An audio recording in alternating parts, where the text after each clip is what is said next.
The drawer had not been opened in decades. Inside it, a cracked clay fragment sat under cold archive light, one corner missing, a hairline fracture running through a line of cuneiform.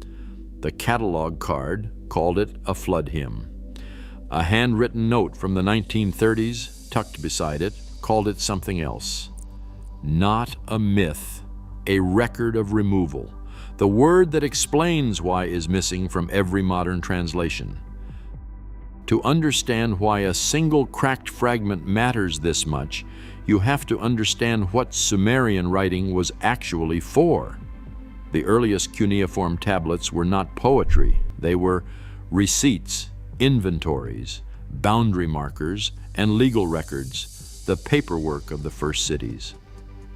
Myth came later, borrowing the same wedge-shaped script and sometimes the same administrative habits.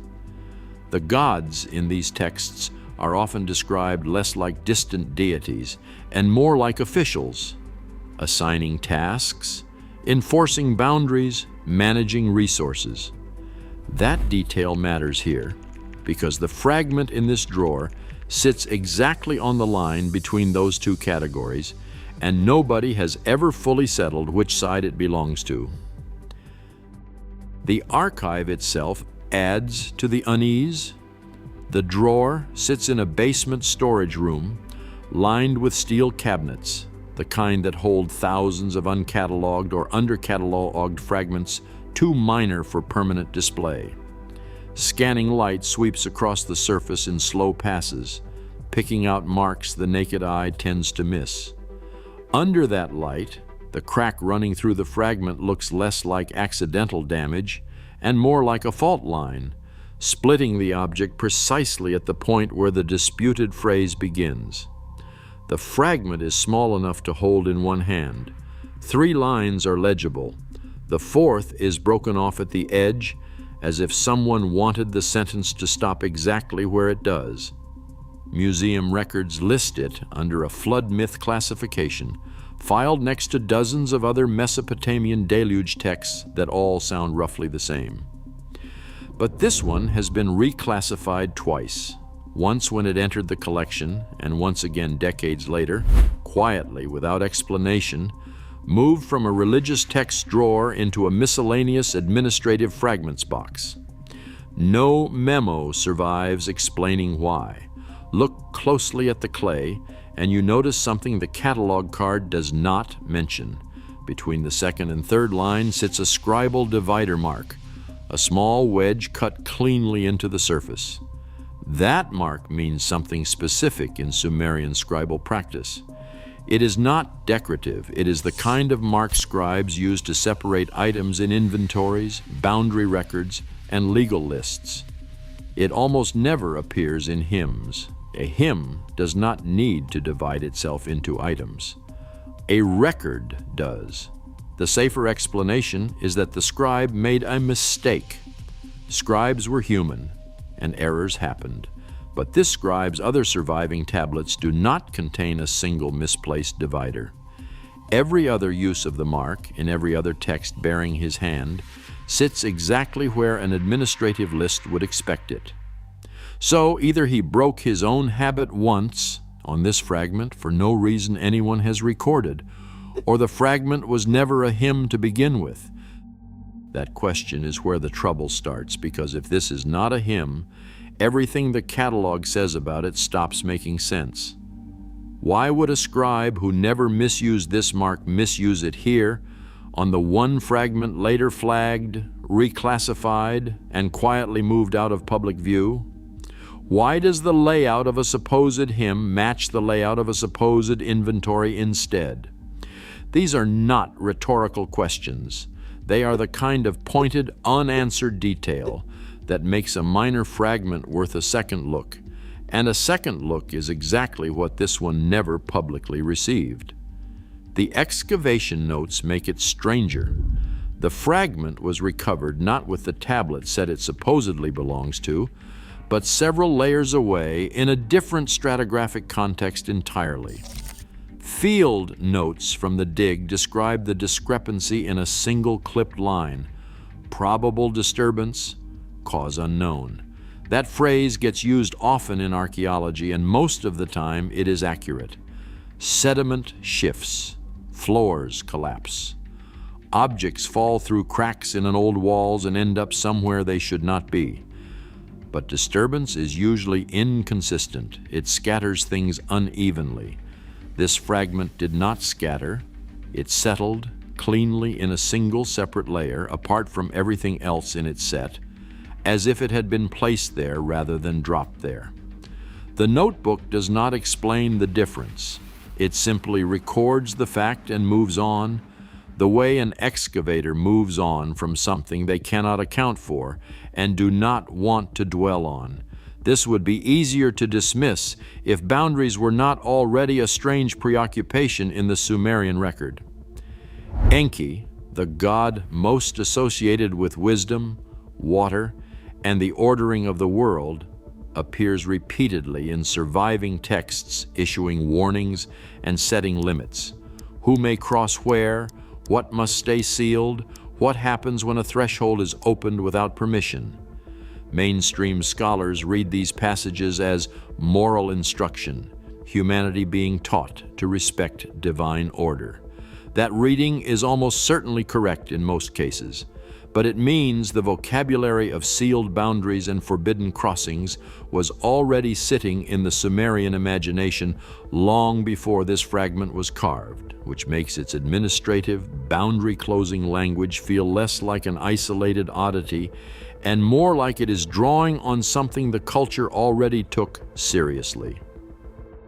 The most unsettling detail comes from a translator's notebook dated to the 1930s, decades before the fragment was reclassified. In the margin, beside his working translation, the researcher wrote a short phrase that never made it into his published version. Later editions of the standard flood myth corpus omit the phrase entirely. No footnote explains the omission. No later scholar addresses it. The word simply disappears between one printing and the next, the way a detail quietly falls out of a summary when nobody thinks it is important enough to defend, or when somebody decides it is easier left out.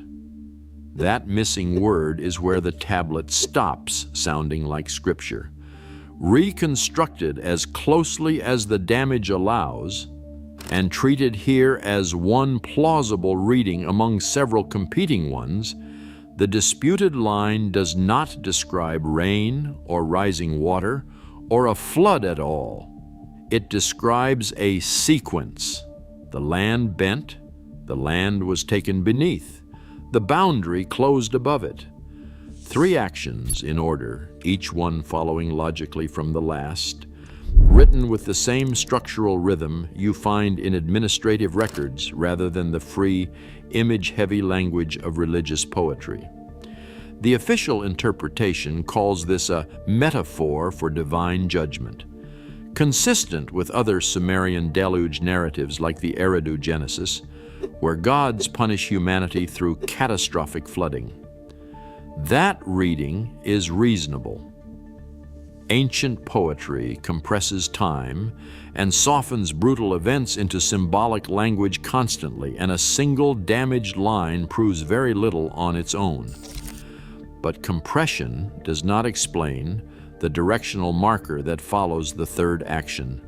Sumerian scribes used specific technical terms to indicate motion toward a boundary, motion away from one, and motion beneath one. This fragment uses the term for motion beneath a threshold, not the ordinary word for depth of water. If the land were simply sinking beneath a flood, the expected term would describe submersion. Instead, the text uses language elsewhere reserved for things passing beneath a controlled, defined limit. A door, a gate, a closed boundary. A second object complicates the picture further. In an unrelated excavation, far from where the fragment was found, a cylinder seal survives, showing a circle being lowered beneath a straight horizontal line. Flood iconography in Sumerian art is consistent and recognizable. It almost always includes rain, waves, or rising water symbols somewhere in the scene.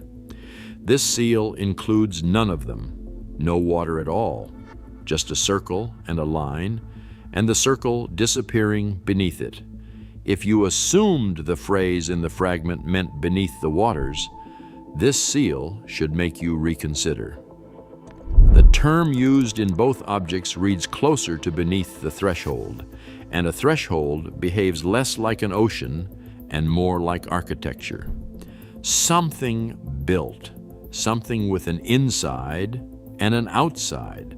The tablet stops sounding like weather. It starts sounding like a description of a structure. The same rare technical term for beneath the threshold also survives in an unrelated temple inscription, one cataloged for over a century as a straightforward architectural dedication describing the physical doorway of a shrine. Shared vocabulary between religious and administrative writing is common enough on its own, and a specialist could reasonably argue that a single overlapping term proves nothing beyond the fact that Sumerian had a limited technical vocabulary that got reused across contexts. That caution is fair. But it does mean the safe reading now has to explain 3 separate texts using the same unusual term in 3 unrelated settings, not one fragment behaving oddly in isolation. None of this means the extreme interpretation is automatically true.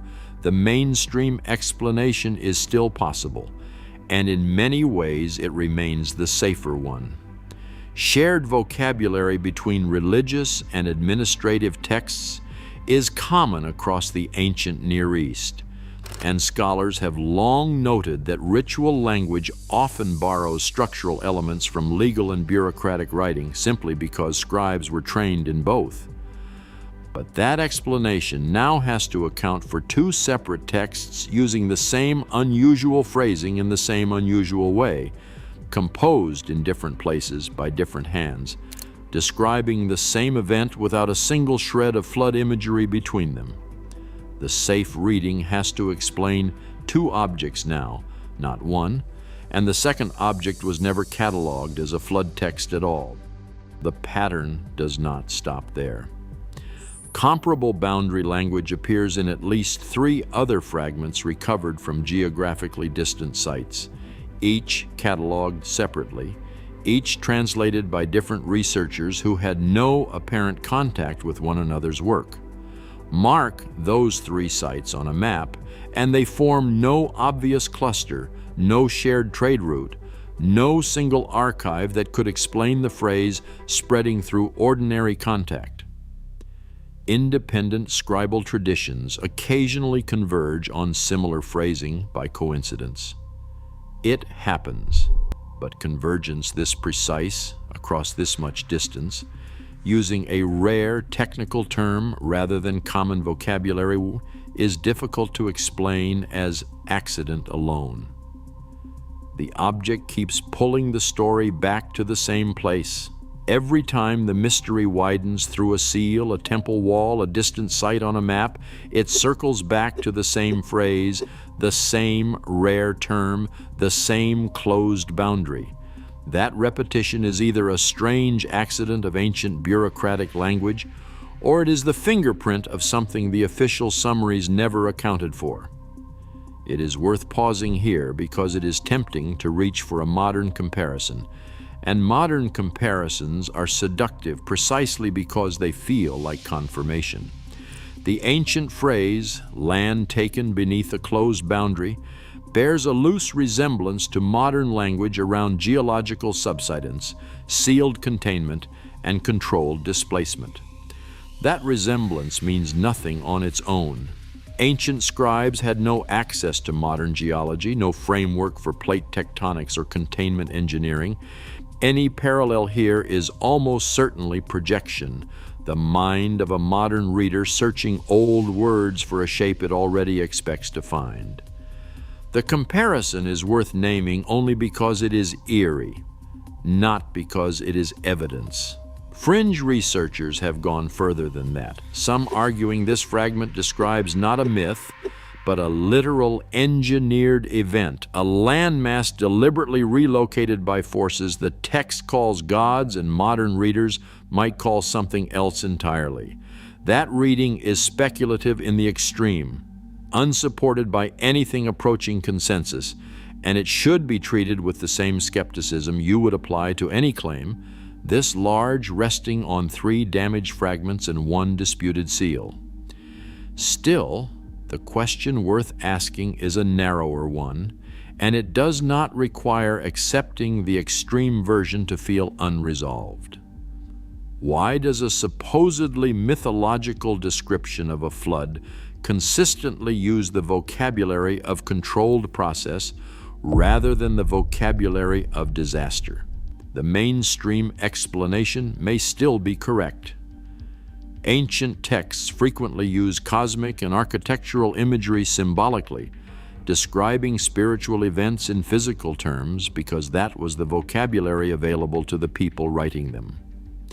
A closed boundary could simply be a poetic way of describing death, judgment, or exile, dressed in the language of thresholds because thresholds were a familiar cultural image.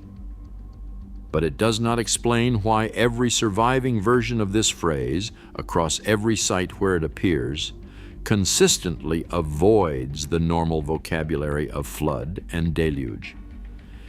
If this were simply poetic imagery for judgment, you would expect at least one version to slip and use ordinary water language somewhere.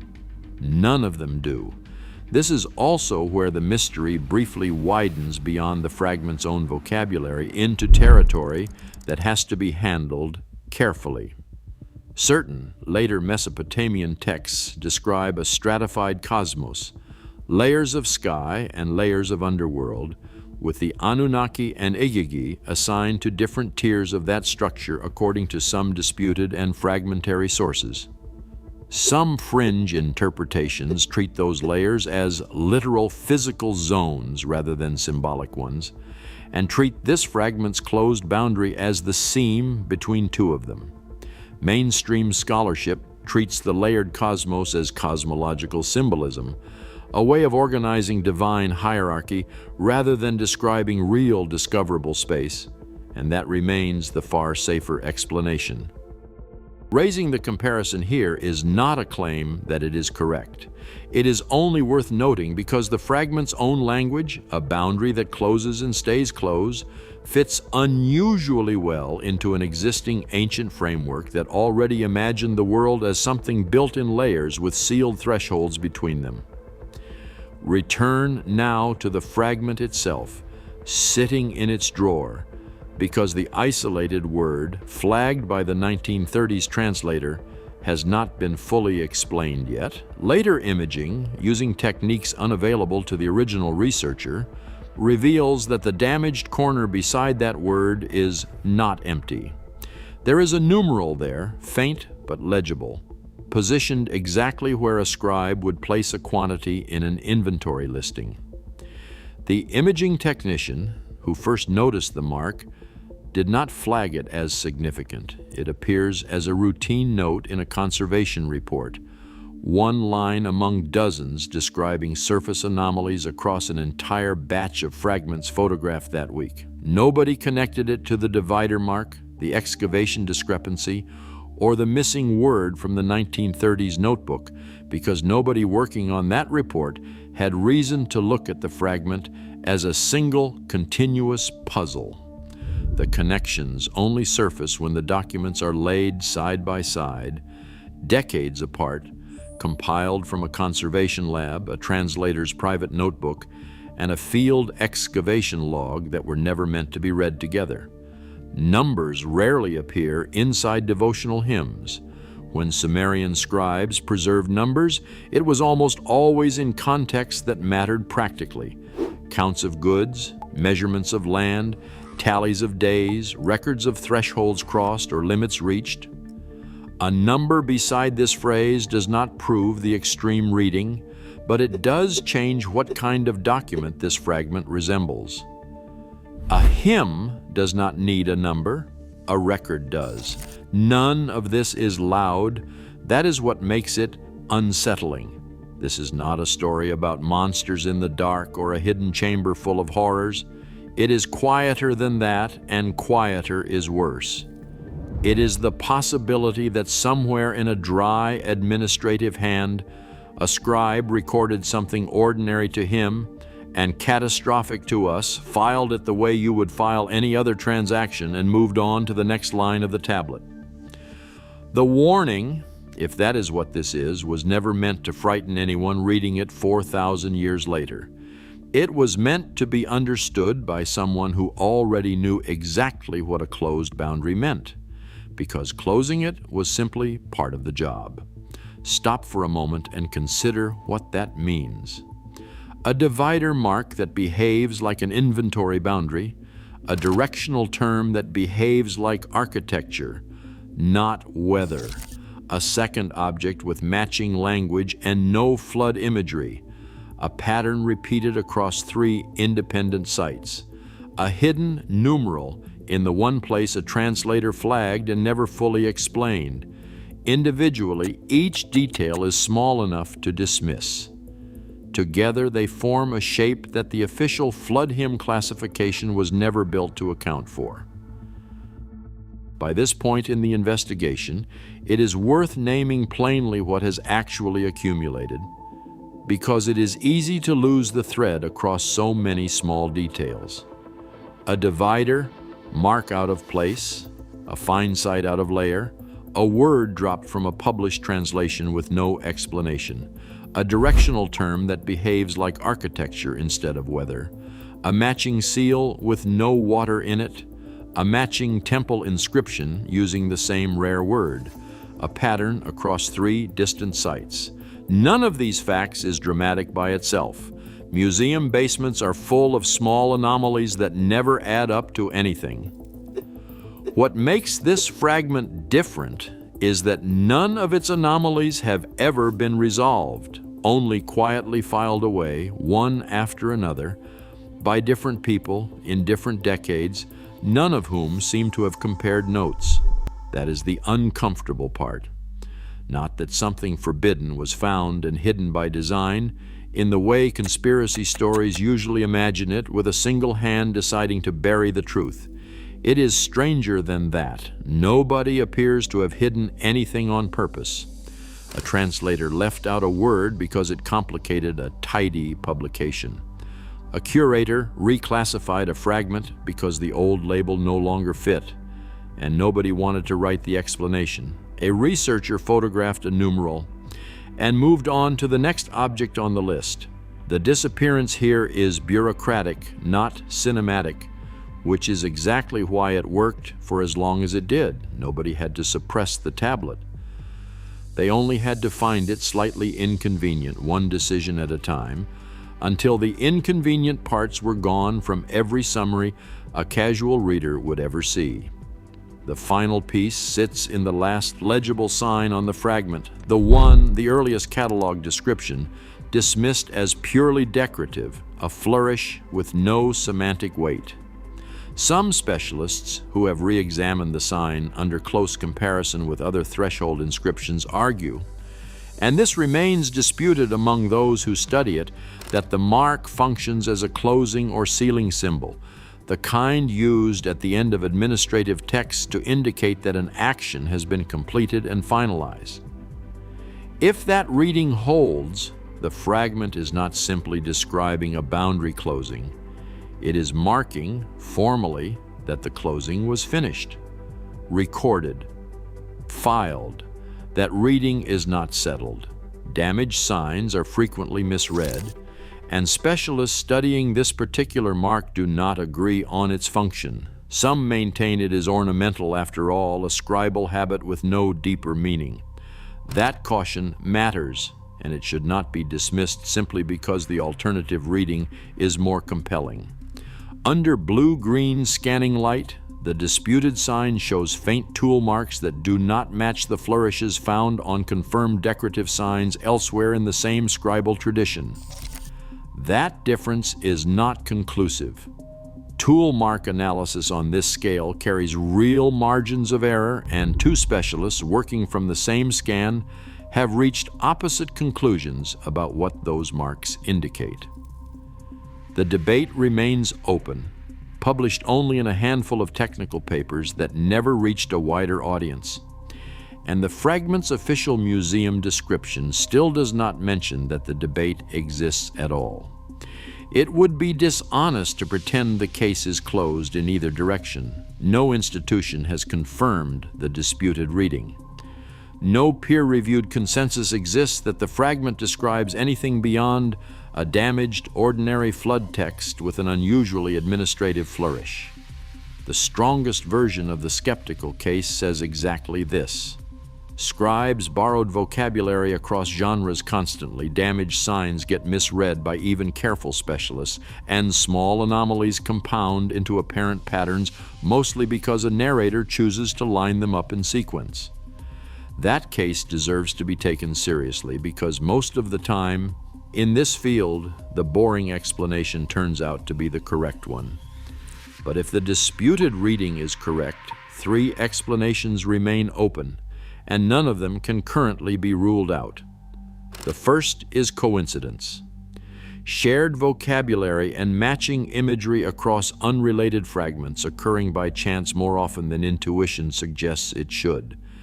The second is mistranslation, a rare technical term misunderstood by generations of researchers working from incomplete and damaged sources, compounding across decades of scholarship until an error calcifies into consensus. The third is harder to sit with. It is the possibility that the tablet meant exactly what a literal reading says. That somewhere in Mesopotamia, a scribe recorded not a myth about a punishing flood, but an account, phrased like an administrative entry, of land being taken beneath a boundary and the boundary being formally closed afterward. None of the 3 explanations can currently be dismissed, and that is precisely why the fragment matters more now than it did when it was first pulled from a drawer that had not been opened in decades. A minor object with a clean, safe classification does not usually survive 2 reclassifications, 1 missing word and 1 disputed closing sign. Something about it kept resisting the simple label, and every researcher who has looked closely enough has ended up adding a footnote rather than closing the file. The fragment is still sitting in its drawer. The tag has not been updated. No placard mentions the divider mark, the missing word, or the disputed closing sign, and it remains listed publicly as a minor flood myth fragment, coincidence, mistranslation, or a boundary that was truly closed and recorded as closed. Subscribe, because the next fragment does not describe a threshold. It describes what was waiting on the other side.